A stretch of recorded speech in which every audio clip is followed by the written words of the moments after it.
Good morning. Cool. Yeah, it's lovely to talk to you. How are you? I'm good. I'm so happy to see you. I've been enjoying your talks with other people, and I think you do a great job. And I'm looking forward to diving into, wherever this takes us. All the big questions. Yeah, thank you. Thank you. Yeah, and it's such a pleasure to get the chance to talk to you. So many of my guests have, obviously said you need to talk to Joe, and then Zaya Tong, one of my previous guests, put us in touch. So it's been brilliant to have the chance to swap a few messages backwards and forwards, and now to have a proper conversation. And it was a real honor to learn that you actually subscribe and have listened to or watched some of these conversations as well. So it's brilliant to get the chance to add you to the guest list. You have so many interesting guests, and I look forward to having a proper listen to many of them. Yeah, brilliant. I like Thank questions too. I like what you're proposing and what you're doing here. So looking forward to diving in. Sounds good. Well, to my mind, I mean, as you know this already, right? I think they're the most important questions, and they're the ones that most of humanity gets wrong. So I'm just going to keep banging away at them until everyone agrees with me, and then we can move on. Agrees with you. What about you changing your mind? That's a good point. That's a good point. If I wasn't right about everything already, then that would be entirely fair. No, you're right, because it's a series of conversations about those deep questions. What's real and who matters. And sentientism suggests that when we think about what's real, we should take an approach that's based on evidence and reasoning. And you're completely right. That's not what do I think or do people agree with me. It's based on evidence and reasoning. And that has to acknowledge that, my reasoning may well be flawed and I may have dodgy evidence too. So you put me in my place already. And when it comes to that second question of who matters, the clue is in the name. Every sentient being should matter. Hence the one sentence summary of evidence, reason, and compassion for all sentient beings. But again, as you know, I'm lucky to talk to a dazzling diversity of people in these conversations, and not all of them agree with that worldview, shocking though that may be. So it would be fascinating to understand your own philosophical journey and how you've come to think about those questions today. But before we get into those, for the people who don't know you, how would you best introduce yourself? I'm Joanne McArthur. People call me Joe. I am someone who strives to be active and open in the world. I strive to help others and be empathetic and compassionate and humble. I'm the founder of We Animals Media. We're a not-for-profit photojournalism agency, and we cover animal stories globally. This was a project of mine for 15 years, and then it became an archive available to everyone, and then it became a photo agency. So what was once me with camera is now me and 15 staff and over 100 contributing photographers globally. So, yeah, it's amazing. It's quite a whirlwind. Yeah, an incredible resource as well. And we'll come back to this later on when we're talking about how to make a better future, but it's a resource obviously for activists and people trying to give a voice to animals and help protect them. We must come back to it because it's one of the best things we do, and it's aligned with our spirit of generosity and my own ethos about being generous in the world. So we'll come back to it. We'll come back to that. Yeah, it's a great example, but it's also had enormous penetration. Your work's had enormous penetration into mainstream tier one media and getting these messages out to a wider audience too. So yeah, it'll be great to come back to those. How you've managed to do that later on.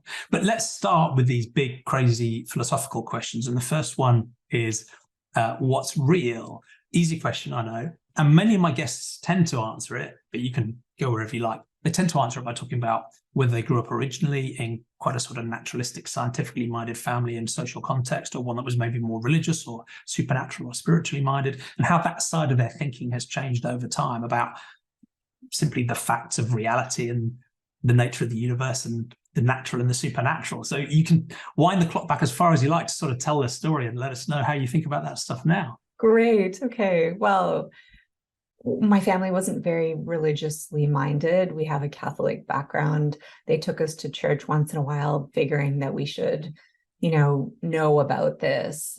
We were in children's Bible studies for a summer, but that's it. Know the stories, know the moralistic tales, which I think are largely quite good and translate across many religions.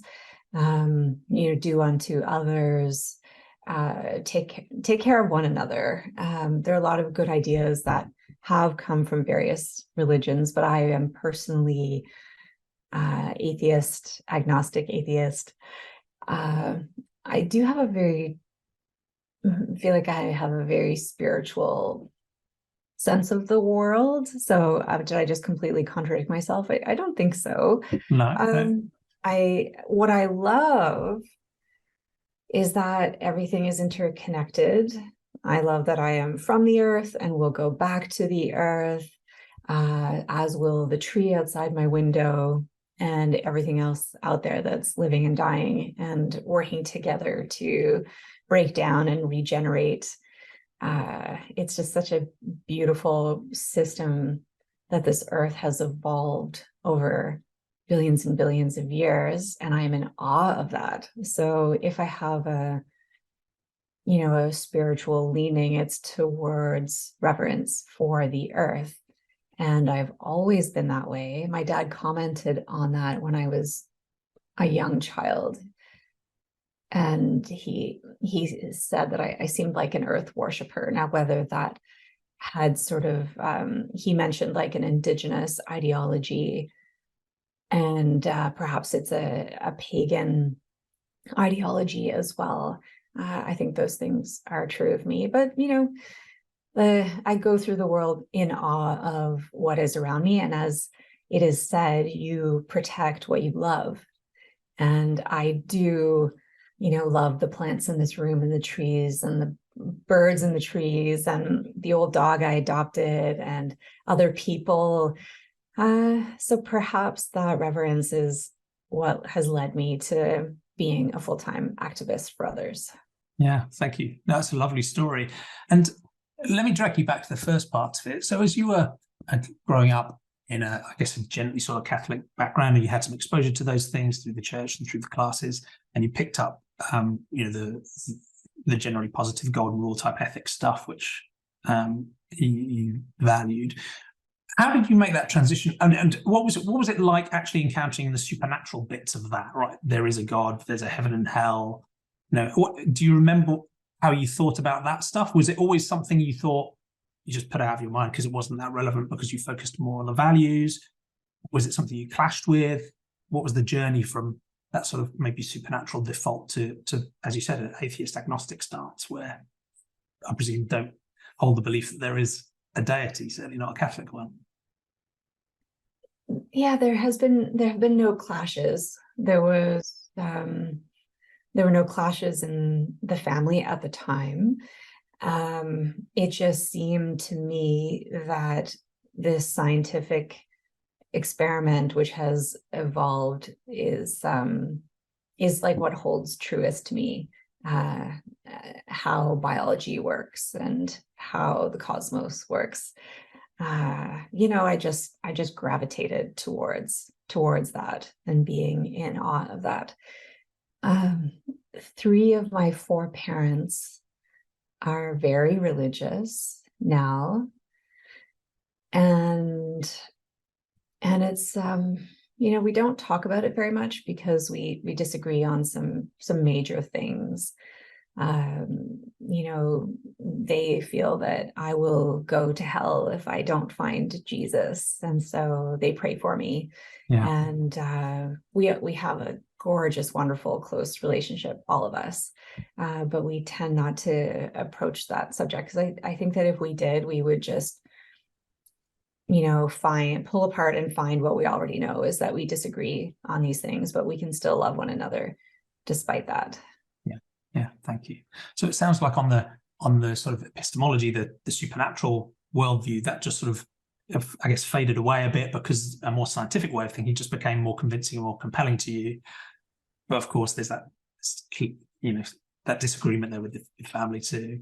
On the ethics side, you talked already about this sense of compassionate ethics and the golden rule that came through, and loving others as yourself and so on, that you valued and probably still value now. And I agree, right? Those themes are very common in most other religions as well to some degree, and I'd argue they predate religion. And if you want to push it far enough, I think they predate humanity and extend way beyond humanity today. I'm not suggesting non-human animals have a fully advanced, written down moral system, but they care for each other in the same way as we might, and that is the root of morality for me. So without me going off on a tangent, as you were thinking about the values that came through, were there areas where you saw some of the ethical challenges? Because some of the ethics can be good and some can be discriminatory or can involve harsh punishments. I mean, I would argue that the creation of hell itself is a pretty ethically problematic thing, as is telling children that they're going to be tortured for eternity if they break the rules. So what did you, in your early life, did you have any sort of exposure to some of those more difficult exclusionary or discriminatory ethics that sometimes come through a Catholic worldview? I didn't. It was quite a religion-free zone at my house. And I was free to develop my worldviews. My parents guided me, but also took a back seat to the things that were apparently precious to me, which was protecting others. I actually had to learn to protect others. This was evolving for me, but I, like many kids, did some mean things to animals. We play with the power dynamics that are lorded over us. And then when we are young and we get a little bit of power, well, who do we have power over? Insects and other animals. So we play with that power. What I learned from that power was that I didn't want it. I didn't want to have power over others. And so what played out in my household was me experimenting with helping others. And my parents allowed that. They just, if I wanted to go and play with that dog every single day that was kept in a backyard, even in the cold Canadian winter, I was allowed to go over there every day and freeze my butt off and play with this Rottweiler German Shepherd mix, who was a much bigger individual than I was. And I really wanted to have animals in the house. So we had a total menagerie all the time.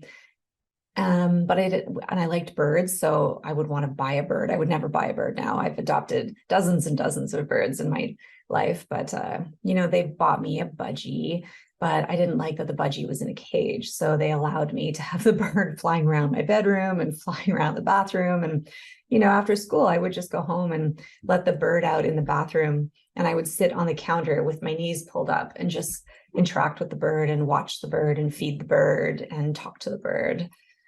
And this evolved into, all of this was about, close observation of others, the feelings of others. I'm like a sponge for that with humans as well, too much. So I'm working on that. Because sometimes you can take on, well, this is an interesting thing. In fact, you can take on too much the vibes of others. And I have totally been an empathetic sponge my whole life, but that has caused me harm. So as I wisen over the years, I have learned to walk a parallel path with the suffering of others and the joy of others and all that, but keep to my own path, which is one that I try and keep equanimous. Is that the right word? Calm and chill and happy and just joyful to be alive. Stepping in always to walking the path with others, be it the dog in a backyard or the cow chained up at a dairy farm or, fish swimming circles in a bowl. And just how about I leave it at that? Yeah, thank you. And you've already started beautifully to answer that second deep question of, I guess, what matters and by implication, who matters. And it sounds like the root of those questions about, what matters, what are good and bad and right and wrong even may have started with this sort of sense of reverence you had for, the natural world that led you to reject this idea of using our power to, in the school ground, harm insects and so on.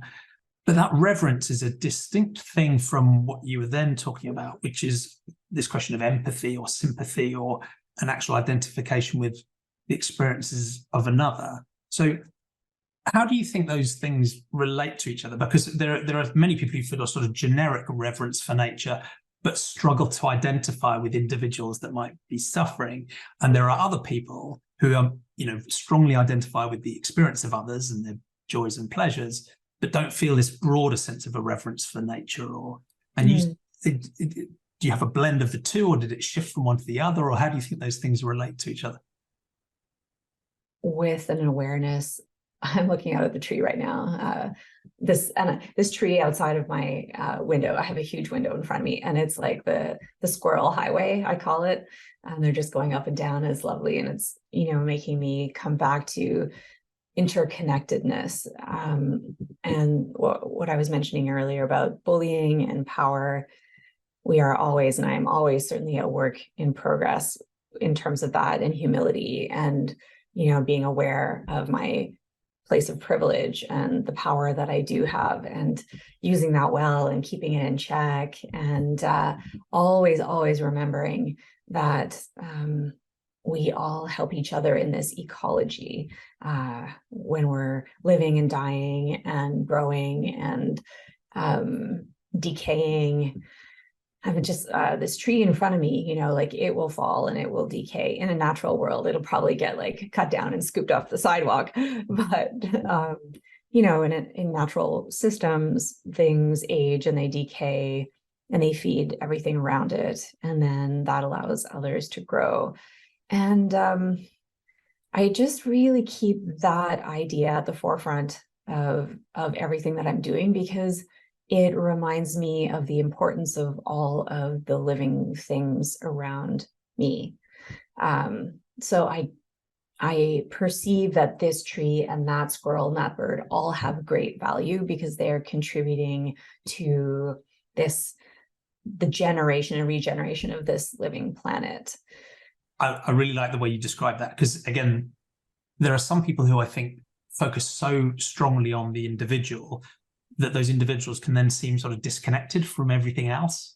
And they matter in their own right, but you've forgotten the system, you've forgotten the interdependencies and so on. There's a risk of that. Sometimes it can be a bit individualistic, but there's also a risk of people going too far the other way, where they feel this rich reference for the system and for the ecosystem maybe, but they forget the valence of the individuals within it, such that the system itself is intrinsically good. And many people feel this about nature, to the degree where they then start to become blind to maybe there is an enormous amount of suffering within that system. So one of the classic examples is people who are sometimes in these conversations talk about, well, there's anthropocentrism, where we focus on humans being the only source of value. There's where I am when sentientism suggests, which is sentiocentrism, which is that all sentient beings matter. But you can go beyond that. You can go to biocentrism, which cares about all living things, or ecocentrism, which cares about the entire system, rocks, rivers, trees, the earth as Gaia as a whole.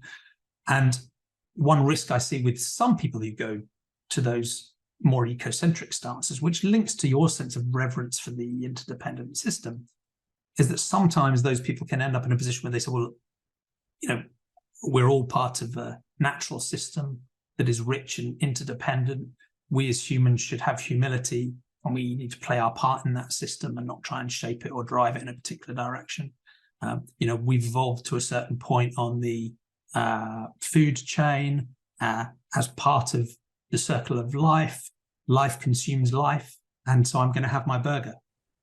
And as part of just the natural cycle. That's the wrong way.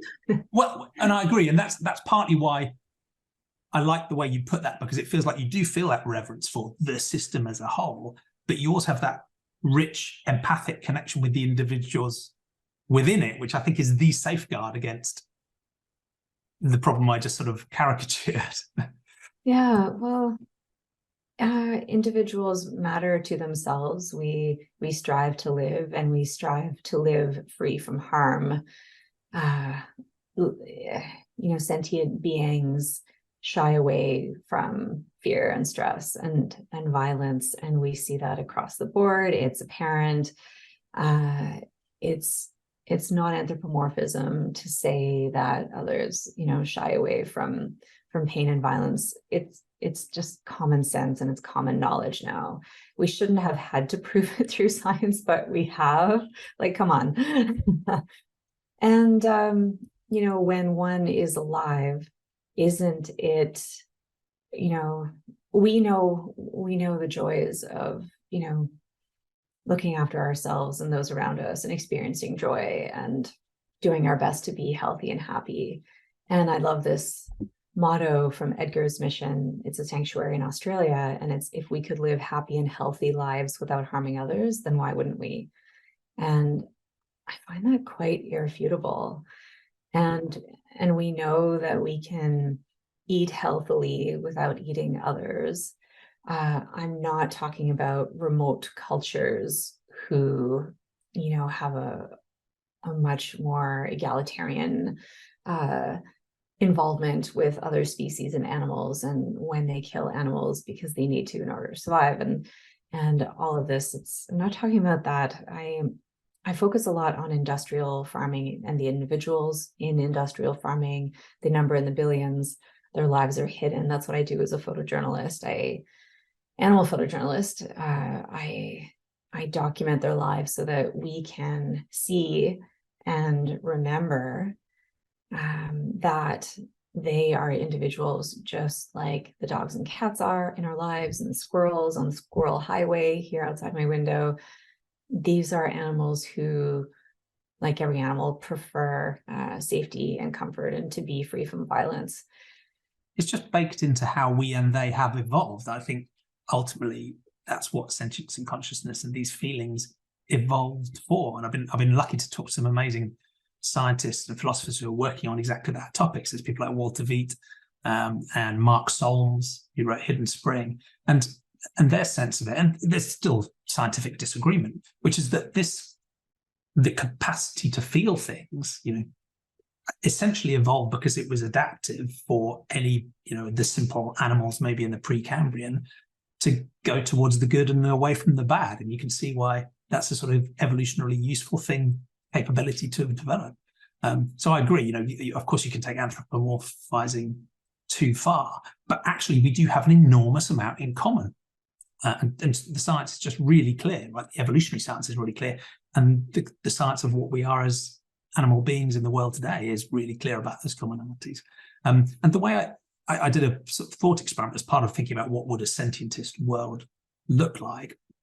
And one of the things I did was to basically rewrite the Universal Declaration of Human Rights as a Universal Declaration of Sentient Rights, just as a thought experiment. And I thought this is going to be really difficult and challenging to work through. And there are some rights in there where you say, well, you know, how does the right to education apply to non-humans? And actually, there are some situations where it may actually make sense, right? I mean, young animals learn from their parents and so on. So there's some quite interesting thinking you can do there about how you could stretch it further. The second point I'd make is that Universal Declaration of Human Rights already has this challenge of the diversity of humans already. So there are many rights in there that don't apply to young children. We don't tear the thing up and say, well, then we can't have universal human rights. We recognize that different humans have different needs and might need different protections as well. That's absolutely fine. But the thing that came through most powerfully for me was that the rights that we as humans, I think, see as the most fundamental and the most important, you know, whether it's bodily integrity, whether it's not being caused to suffer, whether it's wanting to keep living, whether it's sustenance, shelter, family, social relationships. The more basic these things are, and the more important they are to humans, the more obviously shared they are across the evolutionary tree, and the broader they are spread across the animal kingdom as well. So yeah, so I don't want to sort of ramble on, but I totally echo that sense that there's this human proclivity, whether it comes out of a religious or a broken scientific worldview, to desperately find ways of pointing out how radically different we are to justify the way we operate. But yeah, it's great to break through that. But I'm interested in your journey on that, because it sounds like from your childhood that was something that was quite baked in quite early. You felt that empathy for others. You cared deeply about the animals that shared your family home and so on. That's pretty common, but for many people, they get stuck there because they will care about, you know, keep calling her a puppy, but she's not really a puppy. She's 4 years old, but she's basically the size of a cat. Luna is sitting at my feet, a little dog here. And nearly every human would grant them serious moral consideration. And the animals that they spend time with, or they're connected with, or their culture has trained them to care about, absolutely moral consideration. But making that connection to animals that we don't see, that are hidden, that are in our food systems or in our entertainment systems, is something that most people so far just haven't made that connection. How did that connection happen for you? How early was that, and how difficult was it? Yes, and I mean, the seeing and not making the connection, that's what my work is about, is I didn't make connections until I saw and experienced, and we don't have opportunities to do that as we grow up in most societies, because we put up walls, psychological, intellectual walls, and actual physical walls, that stop us from thinking about and interacting all others. What happened with me is I had this great empathy for animals, but I ate animals because that's what we do. Animals tasted delicious, and chicken was my favorite food. And I would eat chickens as much as I could. Then my mom moved out to the countryside for a while, and she had 2 dogs, 1 cat, and 10 chickens running around the yard. And they would spend time together, and I would spend time with all of them. And I had always loved the animals we had in the house. And then I got to know chickens, my favorite food. And they had complex personalities. They were funny. They were shy. They were anxious. There was a hierarchy, just like with humans. And they wanted to come in the house, just like the dogs and the cat wanted to come in the house. So sometimes in the morning, you'd open the door after they'd been out for a while, and like everyone would come running in the house. And there was a chicken who liked to sit on my shoulder. And I was like, oh my gosh, now I know. How did I not know? Now I know that, like, I wouldn't eat my dogs. So I'm not going to eat these chickens either, which means I'm not going to eat chickens, because this is what chickens are like. I wish everyone could have that experience. And some people do, but they still feel that chickens and farmed animals were put on this earth for us to eat. Like, we don't need to. So I had to learn that as well. I stopped eating chicken, then I became a pescatarian, and then I went to farm sanctuary because I wanted to learn more about farmed animals. I did a 1-month internship, and you have to be vegan out of respect for the animals while there, which I thought was very extreme. Those extremist animal rights vegans. But I would be vegan for that month, as I was told to do, and go back to being vegetarian. No, but I kept having these lessons.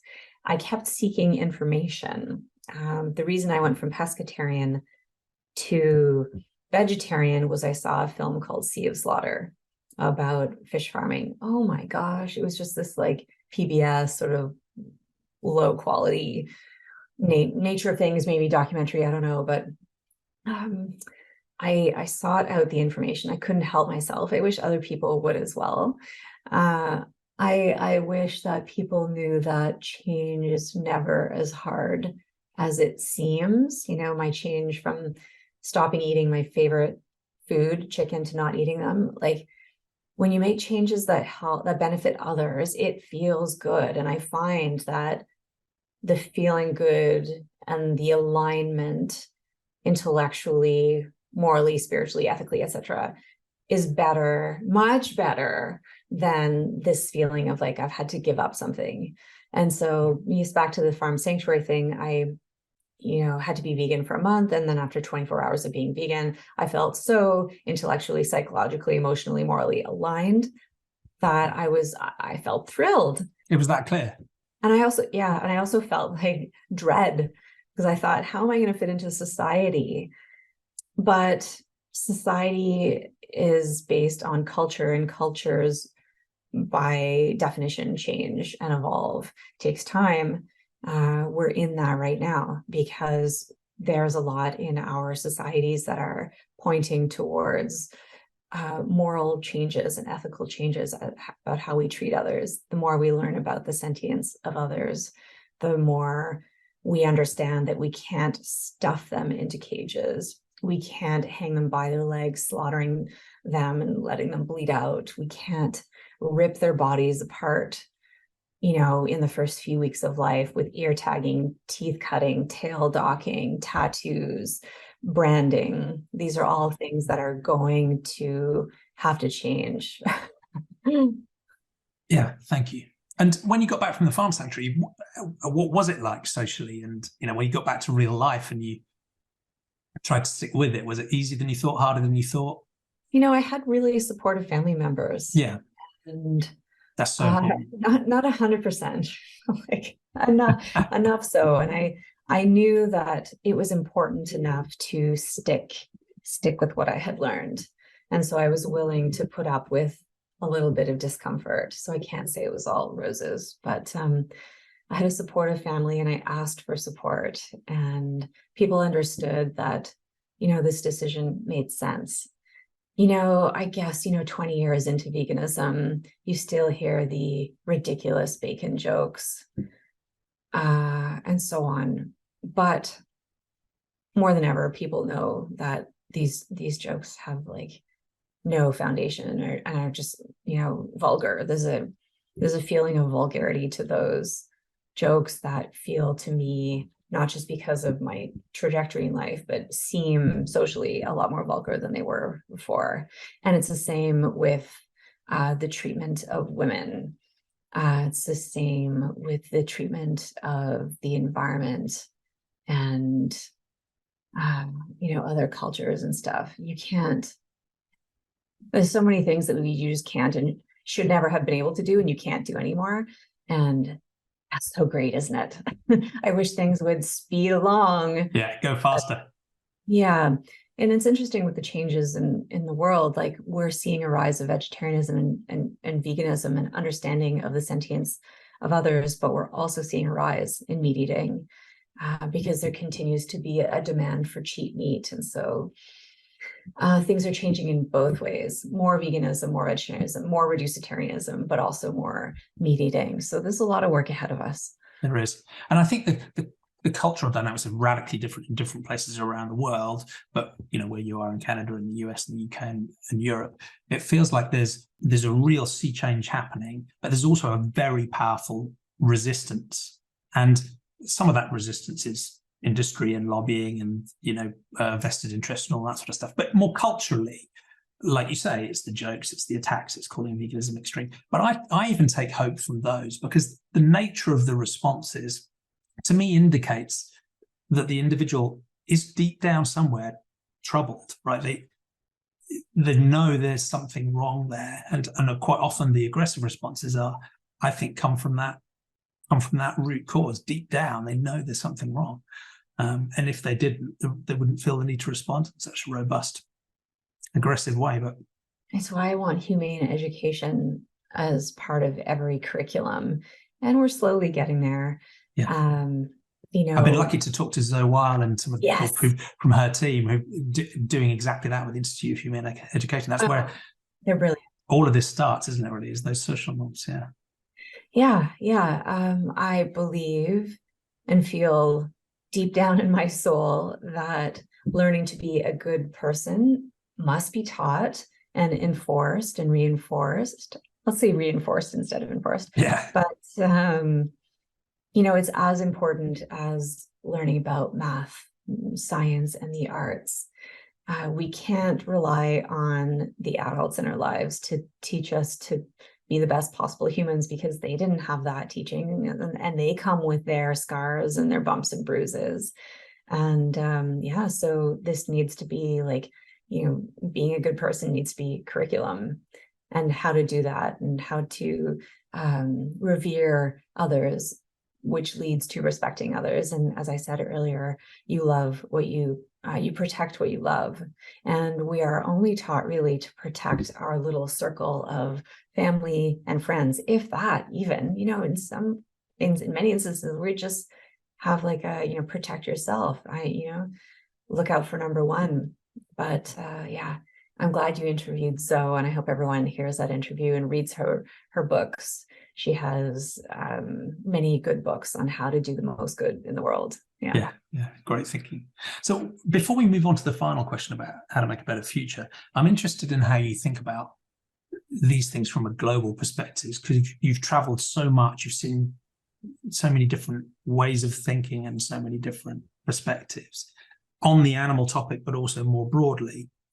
And it's quite easy, you know, where I live in the culture I'm part of, you develop a fairly simplistic view of how the animal topic is, right? Which is it's dominated by industrial scale animal agriculture, with quite a small proportion of people actually involved in that industry, but with enormous political power.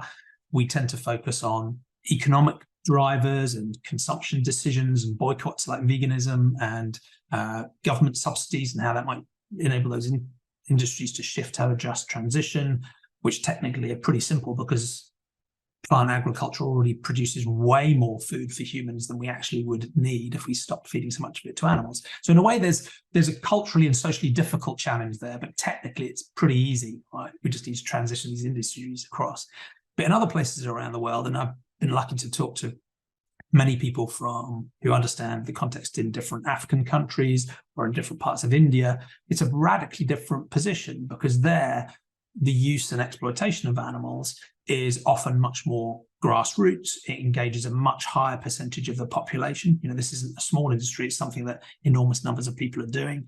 As you mentioned earlier on, in some cases, they're doing that in a subsistence or a survival situation where, you know, for me to pitch up and say, you should go vegan is just breathtakingly naive.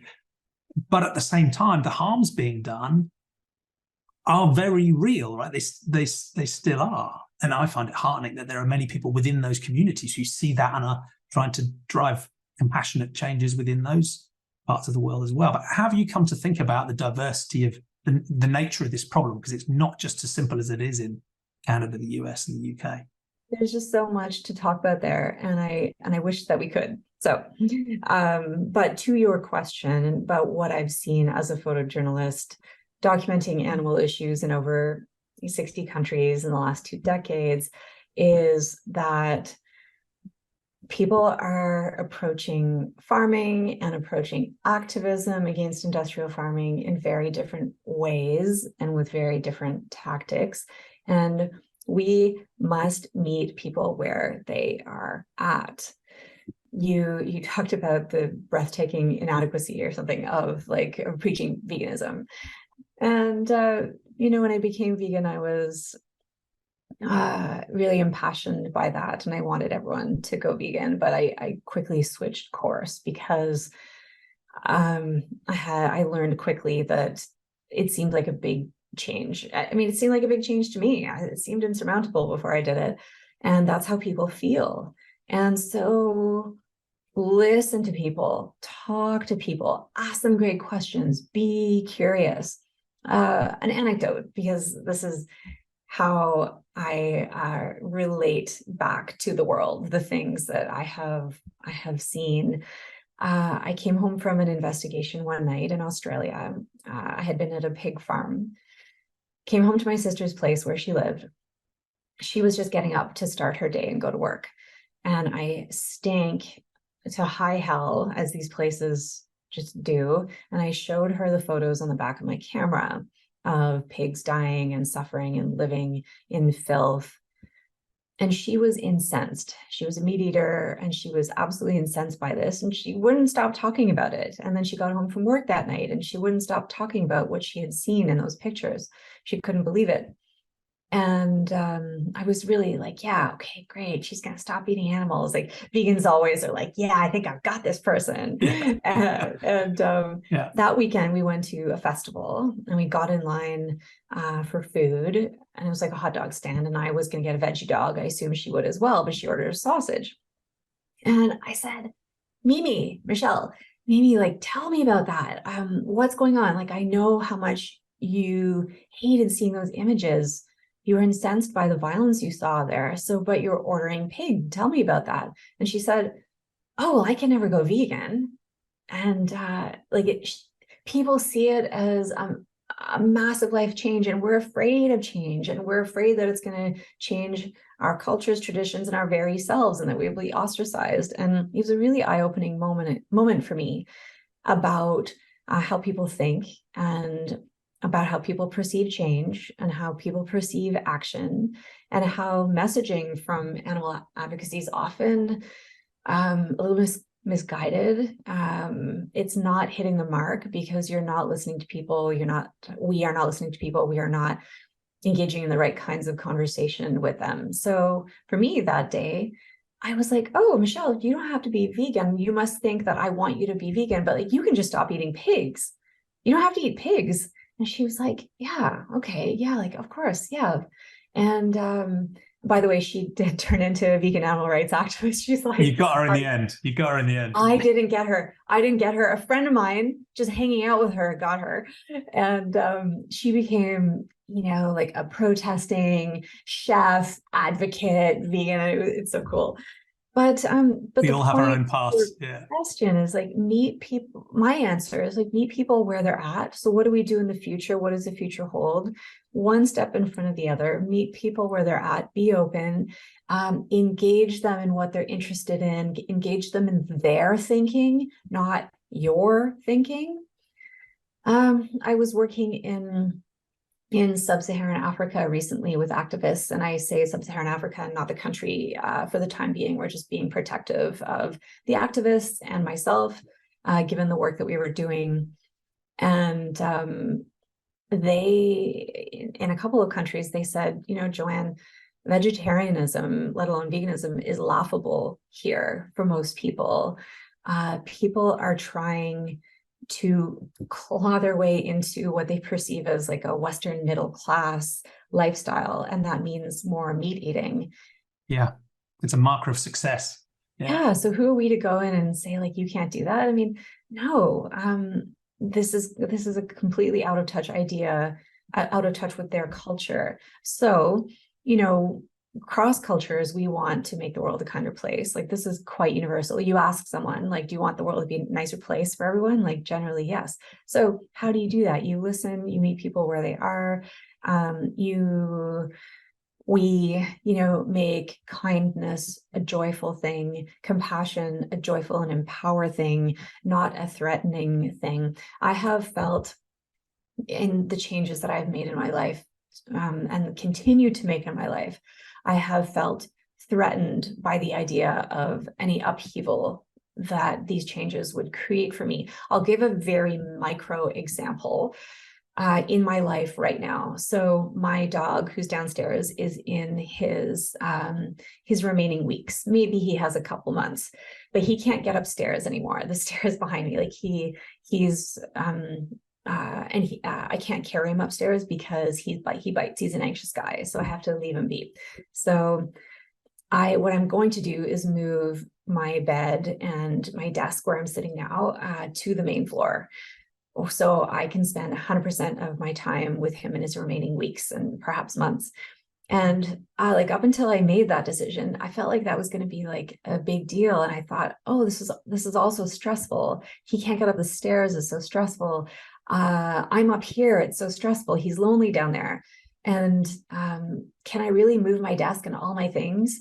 I mean, this is just a really micro example, but it's perhaps relatable to people in that change feels like a challenge until you just decide to do it. And then you do it, and then you reap the benefits of that change, which is the reason you want to make change in the first place. There are benefits and there are joys and there are kindnesses, and things are better off and others are better off. So this weekend, I'm moving, the main parts of my house to the living room, and it's going to be amazing. Like, I can't wait to do it. I can't wait to like make my life better and his life better by doing that. So I hope that's a good example of like, a micro example of the hesitancy ahead of change. And then you begin something and you're like, yes. And so I wish for all of us to learn about the benefits of change instead of like the fear of change. We sit in the fear of change and hesitancy in so many decisions in our lives. Whereas this forward momentum into change, especially when it benefits others, is like such a joy. Yeah. And I think there is that sense of when you look towards a potential change, it can seem much more challenging and daunting than it actually is. And once you've done it, you look back on it, like you say, it can be a release and a joy. something you wish you'd done earlier. There's a risk with that as well, because as you look back on it, you think, why didn't I do it earlier? It was so simple and so freeing. You can then assume it will feel like that to everybody else, but they're before the change still. And so it can lead us, I think, into sometimes, again, being a little bit naive about how simply the human mind might work. You know, if only slaughterhouses had glass walls, if only people looked at the wee animals photos, if only, you know, the transparency was there, the light would just go on and people would change, like your sister. And it's just not the way most people's brains work. It does with some, and I've spoken to quite a few of them. Most of my guests are, you know, like us, I think, quite weird people in that sense, right? Sometimes a light bulb does go on. That's just not the way most people's human psychology or social norms work. It's a richer, more complex thing. It's not normal. It's not the norm, and we can't expect it. We simply can't. So again, yeah, meet people where they at in a joyous fashion. As we're talking about how to make a better future, I think we've sort of echoed one of the themes that comes through a lot of these conversations, which is that quite often the technical changes are relatively straightforward. It's not like we need to come up with some brilliant new invention to fix lots of these problems. It really is one about human psychology and human education and human indoctrination and social norms and political will. So it's all, you know, the problems is about the human mind and human institutions, really. And you've talked already about the importance of humane education. You know, if you imagine all children around the world basically going through the sort of humane education that Zoe and her team put forward, which is about universal compassion for all sentient beings and also using evidence and reason to understand the world, instead of what they get today, which I would argue, you know, very rarely ticks either of those boxes, let alone both. That could be a fundamental sea change in human social norms and the way we operate. And you could see that flowing through the generations over time. But I'm also interested in the role and, you know, how We Animals Media came to be and what role you think that can play in this complex story of human social norm and psychological change and actually driving real change in the world. How have you come to think about the role your photography and the We Animals Media can play in that picture? Well, I ended up doing this work as an animal photojournalist because I was following my passion and my interests, and I was following what I was good at as well. And what's neat about animal advocacy at this time in history is that this is how people are joining animal advocacy. They are not just following the formula that was that was around for decades, which was have a protest. Protests are amazing, but there's so much else that we can do. You know, it's not just have a protest or do X, Y, Z. It's, you know, if you're interested in law, you can become a specialist in animal law. If you are interested in science, you can go into behavioral sciences, ethology. You can go into philosophy. I know you spoke with Jeff Sebo, didn't you? Yeah. Yeah. You can go into teaching. You can go into the arts. And it doesn't even have to be career-minded. If you are a super young person and you care about animals, well, you can have a bake sale and raise money for the local shelter. You can practice speaking about animals to your friends. Like anything you enjoy doing, you can apply to making the world a better place. And while my focus is animals, I think that things are dire right now, and we should just be applying this to all living things. Yeah, human animals included. Yeah, that's right. And so those are, you know, how to make a better future and how to facilitate next steps, to me, is supporting people, encouraging people to employ their skills to better the world, the entire world. We can do that on a macro scale. We can do that on a micro or macro scale. And we have famous people like Greta Thunberg who, you know, started small and went big, and that's glorious. But we can all do something in our neighborhoods. And, you know, part of that, I think, is feeling generously towards one another, assuming the best in others, assuming the possibility in others. That is something that I reorient myself towards every day. It's a practice. Should I have negative feelings towards someone, I correct as much as I can. And like I said, it's a practice, that this person means the best. They're doing their best. Perhaps I am misunderstanding, or perhaps a misunderstanding can be corrected with conversation and good communication and openness. There's so much to do and so many ways of influencing humanity's values that, as you say, almost any talent you can redirect and turn to the cause, whatever the cause might be. And I guess yours was photography. It was something you loved doing and are brilliant at. So I guess I'm interested in the role that photography can play. What's the ethos behind it, and how does it work? Yeah, thanks for getting me back on track with what I do in the world, which is I take pictures that expose stories and individuals that need to be seen, stories that need to be told, so that we can learn. It's part of humane education. It's part of contributing to the changes in legislation and science and so on. So I absolutely love what I do, even though it's treacherous work and psychologically depressing, challenging work, because I'm facing animal suffering. That's literally my job. But there's such a place for this and a need for this in the world. And only a few years ago, editors would say this is good work, but I'm not publishing it, or there's no place for this. And that's changing. We're seeing animal photojournalism worldwide. We're pushing the door open on that. Not just me, anyone who is doing animal photojournalism, they are insisting that this is relevant, that animals are relevant, and in fact, their stories are tied to public health, human health, global health, the health of the environment, pollution, climate change, and it's getting harder and harder to turn our backs on these facts. And so that's what We Animals Media does. We create visuals, photos, and videos, high quality, that help people and campaigners and academics and politicians and so on to make their points. We create proof of what is and what should never again be, mainly industrial farming. That is our main focus. And we have over 20,000 visuals available for free to anyone helping animals. We do this, we give everything away for free. It's an unusual business model, but we're able to do it because we are funded by donors and grants. And we're growing because we see that it's working. There's a lot of positive feedback, and there's funding coming our way. So we will continue to work very strategically in many parts of the world to help NGOs who are on the ground, to mentor them, to create better and stronger visuals. And we'll just keep going until, these images are on museum walls and, are no longer things that are happening. Yeah, we will get to that point. It's an amazing, generous resource.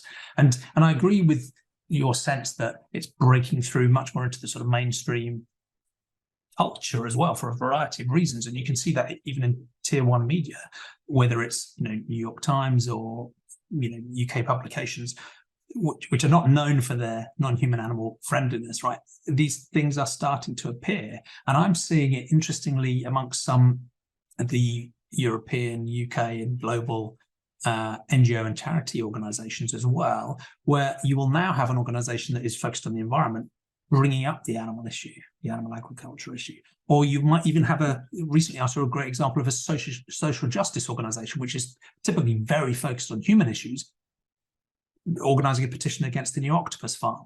So even non-animal, organizations and civil society ventures are starting to recognize this issue and sort of break through some of those deep-seated taboos against challenging animal agriculture. It's encouraging, and visuals is a critical part of that, I guess. Yes, it is, and the more collaboration there is across the important issues of our day, the more we will affect both of them. So let's say the environmentalists get together with the animal advocates and challenge industrial farming. Well, that helps clean up the environment. That reduces methane, and it reduces the amount of suffering. We'll have fewer animals suffering in these horrendous places. So yeah, looking forward to much more of that. One tricky topic is there are lots of different schools of thought about how the animal topic fits into all of the different global causes. So there are some within the animal advocacy and the vegan movements who will say, look, this is clearly an ethical horror, and to reference any of the other problems it causes is itself a distraction from the sort of ethical clarity and purity we need to focus on. So I don't want to talk about human health, and I don't want to talk about environment, and I don't even want to talk about human social justice causes, right? It's just the animals and their suffering and their deaths. There's another school of thought, which sometimes comes from people with a more social justice background, who get very nervous when links are drawn between human social justice causes, oppression, violence, exploitation, and non-human animal causes, where there are clearly echoes, but they are different things at the same time. What's your sense about how to address that? We've got environment, we've got human social justice causes, we've got animal ethics issues, we've got, it's a complicated world with lots of linked issues. Do you have a sense about how to approach that stuff? Should we be richly linking? Should we be separating things? Or I just have a really short answer, and it's simply that I think there's room for both. I think that there's room for single issue campaigns, and I think there's room for a lot of discussion on the overlap of oppressions. That is a real thing. And if we uplift, highlight all of those things and show their interconnectedness, which is how we started this conversation, we can be that much more enlightened. I like it. Thank you. I think listen to Jamie's other podcasts, because I know they get into these issues a lot more heavily than I'm going to today. We do. Yeah. Thank you. No, I like that perspective. One of the other things you touched on before, and I wanted to see if you could share some tips, is this risk with empathy and sympathy and compassion, because it's absolutely essential. To my mind, it's the essence of morality, really, is the choice to care about others in some way, shape, or form. And some people find quite an intellectual way into that, right? They think about it and they have logic and they want to be consistent and coherent. Other people have a more emotional connection, where it's just, you look into the eyes of a puppy and you can imagine what they're feeling and you care about that. And in some senses, you feel an echo of that along with them. And most people, it's a mix of the two, right? We feel things and we think stuff, and that empathic connection, that caring about others, that sympathetic connection, that sense of compassion, wanting to act to help and to avoid suffering, is absolutely central to ethics.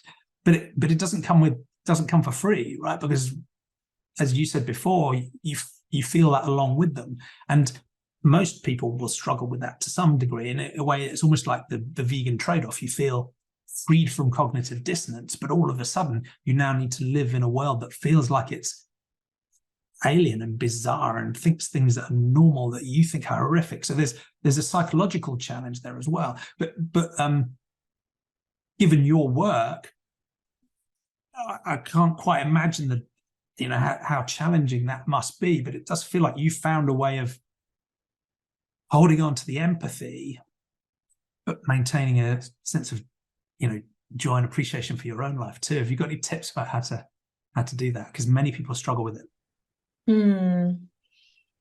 Yes, and there's something I always want to say, and I have to caveat this by saying it works for me. It won't work for everyone, but I think it would work for a lot of people, is to practice approaching suffering, practice thinking about suffering and just sitting with it.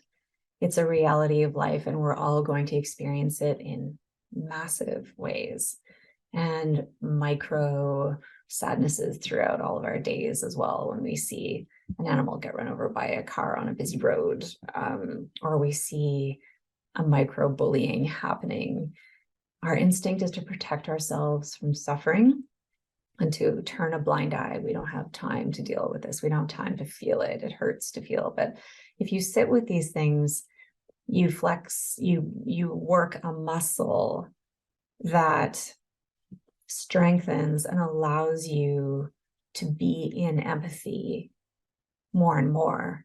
And I see that is an empowering place to be, not a fearful place to be. It seems to me that our default as humans is to, avoid the suffering of others. There's a whole book written about this by Susan Sontag, who was a fantastic thinker, philosopher. And she says, who should look at the suffering of others? And the answer is anyone who can help. And when it comes to animals, each and every one of us can help in all of the decisions that we make every single day. But, there are interesting conversations about empathy versus compassion as well. For a while, it was like, we must all feel empathy. Empathy does hurt when you're, in step with someone who's suffering, but you can learn a lot there. But what you can also do is focus on compassion instead of empathy, which can be a little bit safer, can deplete your limited resources, energetic resources, a little bit less, and to, practice empathy, yes, but if that's really difficult and strenuous, then like practice compassion, practice caring for others, practice sympathy.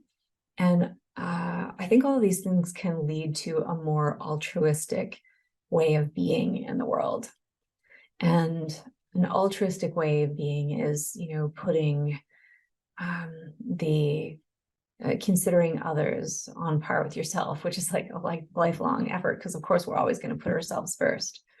But if we can practice every day towards like giving a little more to others, to listening a little more, to brightening the days of others, be they animals, humans, anyone really, I think we can achieve the goals that you and I have, and many of us have, even if we don't know it, which is making the world a kinder place for everyone.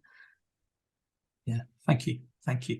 And you asked about coping as well with the people always want to hear like how I cope with, and how animal photojournalists cope with seeing suffering face to face by going into factory farms. And I also want to say here that the actions that follow the bearing witness are what help a lot of us get through. So if we were taking images and putting them on a hard drive, or just dropping them on social media and then they zip by in a flash, like wouldn't feel so good. So what we do at We Animals Media, and what I advise people to do with their activism, is to do as much as you can with your activism, like keep it going, keep it out there. And so that's what we do with our photographs and our videos, is we keep getting them out there for anyone who needs them in any outlet that will listen. And then these stories become a little more ubiquitous in the world, and that feels good. And that allows me to cope with the horrific things that and suffering that I witness, is by taking action. Thank you. That's inspirational. So instead of denial and turning away, but also instead of just losing yourself and wallowing you in the empathic suffering, action is the solace. Action is, what happens next and how you take things forward. Yeah. Thank you. How does that way of thinking leave you feeling overall about this topic? Are you more generally optimistic about where we'll get to, or more pessimistic about our ability to change these deep-seated social norms? How do you feel overall about the non-human animal topic specifically, but also, I guess, the intrahuman challenges we're facing? I'm realistic, but nevertheless optimistic. Yeah. Feels good to be optimistic, and I'm a joyous person. I have one short life to live, and I want to live it optimistically and joyfully. We do quite horrendous things as a species, but individuals, I like individuals. We're interesting, we're complex. We have the ability to learn and relearn and do better. And so I could choose to feel otherwise, but I choose to think generously and optimistically. And maybe I'm naive, but honestly, who cares? It's working for me. That's the best way to be. Well, that's brilliant. Thank you so much. It's been a pleasure to discuss what's real, who matters, and how to make a better future with you. Like I said, your work is inspirational, deeply generous, and very impactful. So it's been brilliant to have you as a guest on Sentientist Conversations. Is there anything else you'd want to add into the conversation? But also, how can people follow you, support your work, help out with We Animals Media? Yeah, that's the main thing. I want people to use this fantastic resource that we have put out into the world, which is at weanimalsmedia.org. We as in us, not we as in small. So there's, lots of videos and photos there for people to use. We have resources on how to do animal photojournalism, how to cope with the suffering in the world. There's a lot there. And people can donate to We Animals Media. That's how we're able to do what we do. That's how we're able to get our visuals out as far as they get. It's how we're able to have fellowships and mentoring for animal photojournalists and so on. So people can become monthly donors, legacy donors, one-time donors. That's all very, very helpful to us. Yeah. Yeah, sounds good. And I'll include the links in the show notes. And I know the Unbound project has come to completion now as well. Did you want to mention that briefly as well? Because it's still a great resource people can go to. Yeah, thank you. So the Unbound Project celebrates women on the front lines of animal advocacy worldwide. It was many years ago that through my travels, I saw that it was often women doing a lot of the animal advocacy work. I wondered if I was biased because I'm a feminist or what have you. I did some research and I saw that in fact, animal advocacy is almost globally led by women, 60 to 80%. And yet we often see men in positions of power, which is of course a global problem across all sorts of industries and companies and cultures and traditions. So we created a project celebrating the work of women. And this has been an 8-year project. It has its own website. It's unboundproject.org. This is now an archive, still a living archive of the power and tenacity and inspiration of women doing pioneering work. So we have veterinarians and artists and marathoners and lawyers and sociologists, every kind of interesting person is there. So if you're wondering, what can you do to make the world a better place for animals? The Unbound Project is a great place to go because you'll meet all sorts of people who are employing their skills to make the world a better place. Yeah, that's great. Well, thank you so much. It's like I said, it's been a real pleasure and it's an honor to have you as a subscriber too. Yeah. So thank you so much for joining Sentientism Conversations. Please stay in touch, Jo. That was fun. Talk to you again. Bye.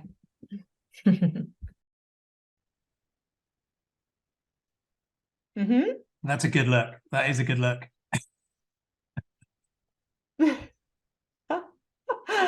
Okay. The sunshine moustache. Here, sunshine smile.